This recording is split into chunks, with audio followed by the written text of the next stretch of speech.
Bismillahirrahmanirrahim. Assalamualaikum warahmatullahi wabarakatuh. Alhamdulillahirrabbilalamin. Puji syukur kita panjatkan kehadirat Allah Subhanahu wa Ta'ala yang telah memberikan kita segala rahmat serta karunia-Nya sehingga kita bisa berada dalam lindungan Allah Subhanahu wa Ta'ala.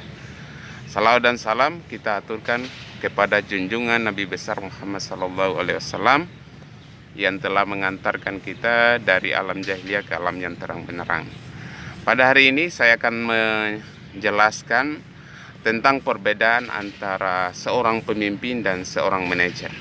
Ada berbagai macam perbedaan yang cukup signifikan antara seorang pemimpin dan seorang manajer.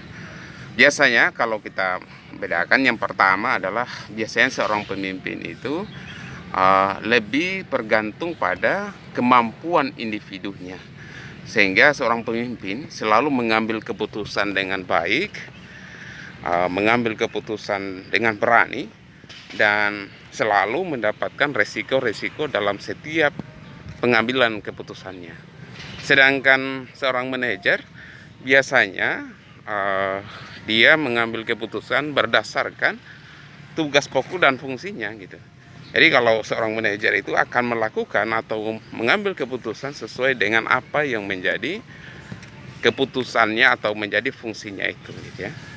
Jadi kalau misalnya dalam organisasi memang sudah diputuskan bahwa tugasnya seorang manajer adalah ini, fungsinya adalah ini, maka dia tidak akan lari dari tugas pokok dan fungsinya.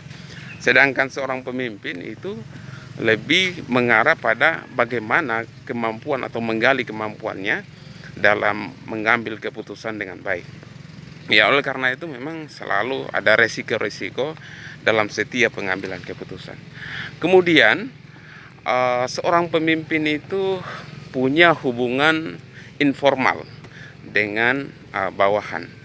Dia punya hubungan yang cukup harmonis, bahkan lebih dekat dengan bawahan. Biasanya adalah pemimpin yang baik diarahkan untuk menjadi orang yang selalu luas, orang yang selalu dekat dengan bawahannya. Sedangkan seorang manajer itu biasanya ada sekat antara bawahan dan atasan. Ada karena di dalamnya itu memang sudah diatur tugas pokok dan fungsinya masing-masing. Ada hubungan yang cukup kaku antara seorang manajer dan bawahan. Sedangkan seorang pemimpin itu selalu melihat bawahan itu adalah seakan-akan temannya atau rekannya sendiri yang bisa diajak berkomunikasi dengan baik. Ada juga perbedaan lain kalau kita melihat seorang pemimpin itu selalu menanggung resiko dari setiap keputusannya. Jadi biasanya seorang bawahan itu salah menjalankan tugasnya. Seorang pemimpin kadangkala mengambil inisiatif bahwa dia yang bertanggung jawab terhadap apa yang menjadi tindakan dari bawahannya gitu. Tidak selalu menyalahkan bawahan. Sedangkan manajer, ya siapa yang salah, yang keluar dari tugas pokok dan fungsinya, itulah yang harus disalahkan gitu. Jadi di situ melihat pada kesalahan dari dalam suatu organisasi ya, itu melihat siapa yang punya kewenangan di dalamnya. Jadi manajer juga punya tanggung jawab untuk melakukan kontrol terhadap bawahannya. Kemudian yang selanjutnya, seorang pemimpin itu biasanya proaktif. Ya, biasanya proaktif dengan kegiatan-kegiatan, dengan situasi yang ada di bawahnya. Dia tidak selalu berada di mejanya atau dalam ruangannya kemudian berhadapan dengan orang lain untuk dilayani. Tapi seorang pemimpin itu selalu proaktif turun ke lapangan, melihat kondisi, situasi, apa yang menjadi permasalahan-permasalahan yang dihadapi di lapangan. Itu yang selalu menjadi perbedaan. Sedangkan manajer itu ya seperti yang saya katakan tadi, manajer itu selalu berpikir tentang bagaimana dia melayani dengan baik, yang tentunya kalau dia melayani dengan baik harus sesuai dengan aturan atau mekanisme yang ada. Ada prosedurnya di dalam, ada tata tertibnya. Itu selalu kaku dia, sedangkan seorang pemimpin selalu fleksibel.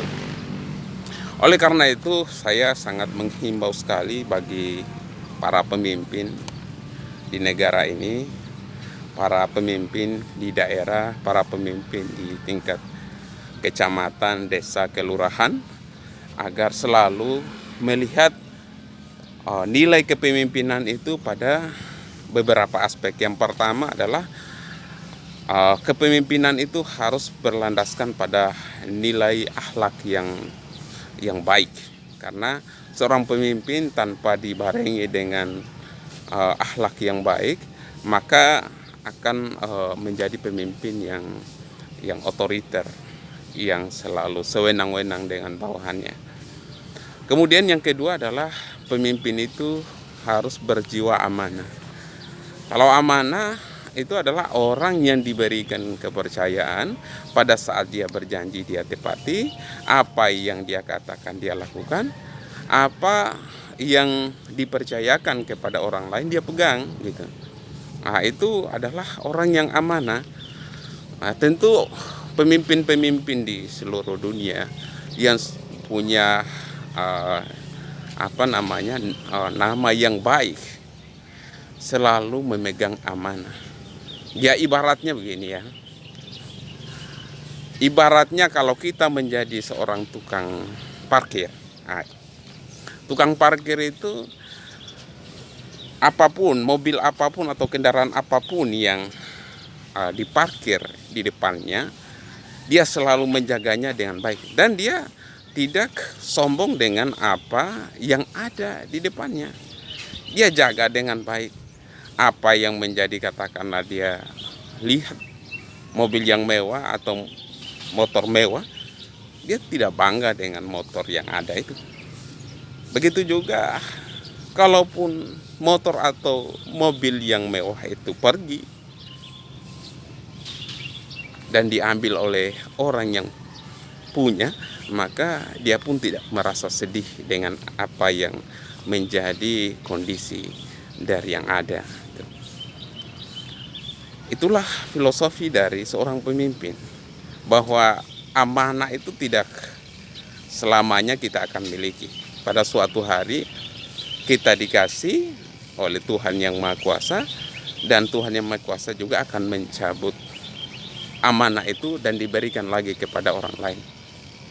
Ya, dan itulah menjadi sebuah hukum kausalitas, hukum alami yang dari dulu memang Tuhan sudah menggariskan bahwa setiap masa pasti ada pemimpinnya, dan setiap pemimpin pasti ada masanya.